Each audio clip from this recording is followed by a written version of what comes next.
अकबर भाई ने इतना पूछा, ये तो शॉर्ट डिस्कशन में कन्वर्ट कर दीजिए, मैं एक आधा घंटा प्रिपेयर होकर जवाब दे सकता हूँ. You know, sir, this is a question hour, but still I'll try my best to answer all his questions. గౌరవనీయులు మన గ్యాదర్ కిషోర్ గారు, డాక్టర్ సంజయ్ గారు, డాక్టర్ ఆనంద్ గారు, అక్బరుద్దీన్ ఓవైసీ గారు మరి పలు షార్ట్ డిసిషన్ క్వశ్చన్స్ వేయడం జరిగింది. అయితే అధ్యక్ష, నిజంగా చెప్పాలంటే తెలంగాణ రాష్ట్రం వైద్య రంగంలో కూడా ఒక విప్లవాన్ని సృష్టించిందని చెప్పుకోవచ్చు అధ్యక్ష. ఎట్లయితే గౌరవ ముఖ్యమంత్రి కేసీఆర్ గారి నాయకత్వంలో ఇవాళ white revolution, pink revolution, green revolution మనం ఎట్లయితే సాధించామో, ఈరోజు జిల్లాకు ఒక ప్రభుత్వ మెడికల్ కాలేజీని ఏర్పాటు చేసి వైట్ కోట్ రెవల్యూషన్ కూడా సృష్టించింది మన తెలంగాణ ప్రభుత్వం. ధాన్యం ఉత్పత్తిలో నంబర్ 1గా నిలిచాం. డాక్టర్ల ఉత్పత్తిలో కూడా తెలంగాణ నంబర్ 1లో నిలవబోతుందని నేను ఎంతో సంతోషంగా ఈ సభ ద్వారా ప్రజలకు తెలియజేస్తా ఉన్నాను అధ్యక్ష. ఒకనాడు మన పిల్లలు డాక్టర్ చదవాలంటే ఒక కలలాగా ఉండేది, కానీ ఆ కలను నిజం చేశారు మన ముఖ్యమంత్రి కేసీఆర్ గారు. కొంతమంది పిల్లలు సీట్లు రాక ఎంతో వ్యయప్రయాసాలకు లోనై పక్క రాష్ట్రాలకు, వివిధ దేశాలకు వెళ్ళి చదువుకునేటువంటి పరిస్థితులు ఉండేవి.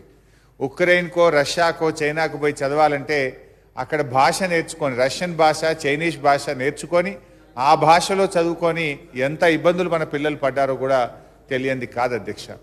కానీ ఈరోజు ముఖ్యమంత్రి గారు మన రాష్ట్ర అవసరాలను, కరోనా లాంటి వైరస్లు వచ్చినప్పుడు తట్టుకొని నిలబడే విధంగా ప్రతి జిల్లాకు ఒక ప్రభుత్వ మెడికల్ కాలేజ్ పెట్టారు అధ్యక్ష.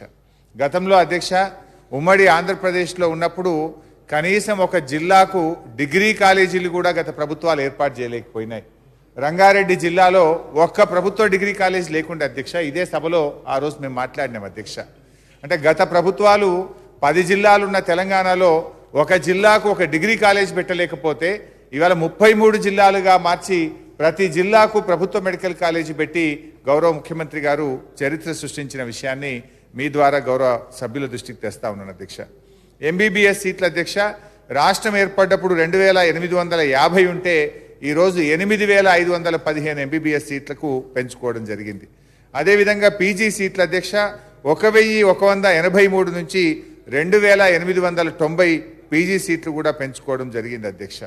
అధ్యక్ష, ఈ విద్యా సంవత్సరంలో దేశం మొత్తం 2200 ఎంబీబీఎస్ సీట్లు ప్రభుత్వ రంగంలో ఏర్పడితే అందులో 900 ఎంబీబీఎస్ సీట్లు ఒక్క తెలంగాణ రాష్ట్రంలో ఏర్పడ్డాయి అధ్యక్ష.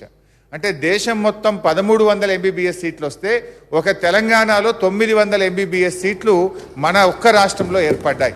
అంటే దేశంలో వచ్చిన ఎంబీబీఎస్ సీట్లలో 43% ఒక తెలంగాణ రాష్ట్రంలో వస్తే మిగతా 57%లో 27 రాష్ట్రాలు, కేంద్రపాలిత ప్రాంతాలు, కేంద్ర ప్రభుత్వ సంస్థలు అన్నీ కలిపి వాళ్ళు 1300, ఒక్క తెలంగాణ 900 ఎంబీబీఎస్ సీట్లతో 43% మరి మన సీట్లు సాధించుకోవడం జరిగింది అధ్యక్ష.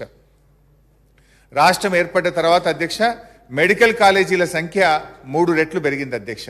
ఎంబీబీఎస్ సీట్ల సంఖ్య 3 రెట్లు పెరిగింది అధ్యక్ష.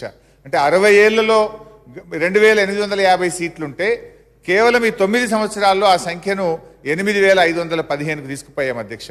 పీజీ సీట్లు 2.5 రెట్లు పెరిగాయి అధ్యక్ష. సూపర్ స్పెషాలిటీ సీట్లు 2.5 రెట్లు పెరిగాయి అధ్యక్ష. ప్రతి 1,00,000 జనాభాకు 22 ఎంబీబీఎస్ సీట్లతో దేశంలో తెలంగాణ ప్రథమ స్థానంలో ఉంది అధ్యక్ష. అదేవిధంగా పీజీ సీట్లలో కూడా ప్రతి 1,00,000 జనాభాకు 8 పీజీ సీట్లతో దేశంలో మన రాష్ట్రం 2వ స్థానంలో ఉన్నటువంటి విషయాన్ని మీ ద్వారా గౌరవ సభ్యులకు తెలియజేస్తా ఉన్నాను అధ్యక్ష. అధ్యక్ష, గౌరవ సభ్యులు దాదాపు కిషోర్ గారు, అదేవిధంగా అక్బరుద్దీన్ ఓవైసీ గారు కొన్ని కామన్ క్వశ్చన్స్ కూడా ఉన్నాయి అధ్యక్ష. ఒక మెడికల్ కాలేజీ పెట్టడానికి ఎంత ఖర్చు అవుతుంది అన్నారు. ఒక 100 సీట్ల మెడికల్ కాలేజీ పెట్టాలంటే 300 కోట్ల రూపాయలు అవుతుంది అధ్యక్ష. 150 సీట్లతో మెడికల్ కాలేజీ పెట్టాలంటే 500 కోట్ల రూపాయలు ఖర్చు అవుతుంది అధ్యక్ష. కాలేజీ ప్లస్ హాస్పిటల్ కలిపి 100 సీట్ల మెడికల్ కాలేజీ ఉన్నటువంటి చోట 430 పడకల ఆసుపత్రి ఉండాల్సిన అవసరం ఉంటుంది. 150 పడకల మెడికల్ కాలేజ్ అయినట్టయితే 650 బెడెడ్ హాస్పిటల్ అక్కడ ఉండవలసినటువంటి అవసరం ఉంటుంది అధ్యక్ష. అదేవిధంగా ఒక డాక్టర్ను చదివించడానికి ఎంత ఖర్చు అవుతుంది, మరి ఆ పిల్లలు ఎంత ఫీజు కడుతున్నారని చెప్పి కూడా గౌరవ సభ్యులు అడిగారు అధ్యక్ష. అధ్యక్ష, దేశంలోనే అతి తక్కువ ఎంబీబీఎస్ ఫీజు ఉన్న రాష్ట్రాల్లో మన తెలంగాణ రాష్ట్రం ఒకటి అధ్యక్ష. కేవలం పిల్లలు 10,000 రూపాయల ఫీజు మాత్రమే కడతారు అధ్యక్ష. 10,000 రూపాయల ఫీజుతోని ఇవాళ ప్రభుత్వ మెడికల్ కాలేజీల్లో పిల్లలు అడ్మిషన్ పొందడం జరుగుతూ ఉంది అధ్యక్ష. కానీ ఒక డాక్టర్ను మనం తయారు చేయాలంటే, ఒక MBBS డాక్టర్ను తయారు చేయాలంటే రాష్ట్ర ప్రభుత్వం ఒక విద్యార్థి మీద 30 లక్షల రూపాయలు దాదాపుగా ఖర్చు పెడుతుంది అధ్యక్ష. అదే పీజీ డాక్టర్ను తయారు చేయాలంటే 45 లక్షల రూపాయలు ఖర్చు పెడుతుంది అధ్యక్ష. సూపర్ స్పెషాలిటీ డాక్టర్లను తయారు చేయాలంటే దాదాపు 75 లక్షల రూపాయలు ప్రభుత్వం వారి మీద ఖర్చు పెట్టడం జరుగుతుంది అధ్యక్ష. ఇకపోతే అధ్యక్ష, మరి మా గౌరవ సభ్యులు కిషోర్ గారు ఇంకా స్పెసిఫిక్గా కూడా 1-2 విషయాలు చెప్పారు. వాటిని కూడా మేము దృష్టిలో పెట్టుకుంటాం. పీజీ సీట్ల సామర్థ్యం కూడా పెంచాలన్నారు. నేను ఇందాకే చెప్పిన పీజీ సీట్లు కూడా 2.5 రెట్లు పెంచాం.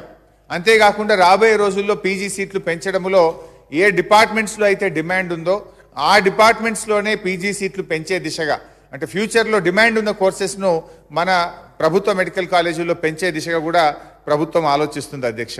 డాక్టర్ సంజయ్ గారు మా దగ్గర ఇంకా కొంచెం స్టాఫ్ అవసరం ఉంది అని అన్నారు. మొన్న దాదాపు 140-150 మందిని ఈరోజు జగిత్యాల మెడికల్ కాలేజీలో పనిచేస్తున్నారు. ఇంకేదైనా 1-2 డిపార్ట్మెంట్లో షార్ట్ ఫాల్ ఉంటే తప్పకుండా వాటిని కూడా నియమించడానికి ప్రయత్నం చేస్తాం అధ్యక్ష. డాక్టర్ ఆనంద్ గారు మాట్లాడుతూ మరి తెలంగాణ విద్యార్థులకు సీట్లు వచ్చే విధంగా ఏదైనా నిబంధనలు సవరించారు అన్నారు అధ్యక్ష. ఈ ప్రైవేట్ మెడికల్ కాలేజెస్లో ఉండే బి కేటగిరీ సీట్స్లో కూడా ఖచ్చితంగా తెలంగాణ పిల్లలకే ఇవ్వాలని నిబంధనల్ని సవరించడం ద్వారా మన పిల్లలకు ఎక్కువ సీట్లు వచ్చే విధంగా మన ప్రభుత్వం నిర్ణయం తీసుకుంది అధ్యక్ష. అదేవిధంగా తెలంగాణ ఆంధ్రప్రదేశ్ విభజన సందర్భంగా 10 సంవత్సరాల పాటు 15% సీట్లు 2 రాష్ట్రాల పిల్లలు పోటీ పడే విధంగా అప్పుడు నిబంధన పెట్టారు.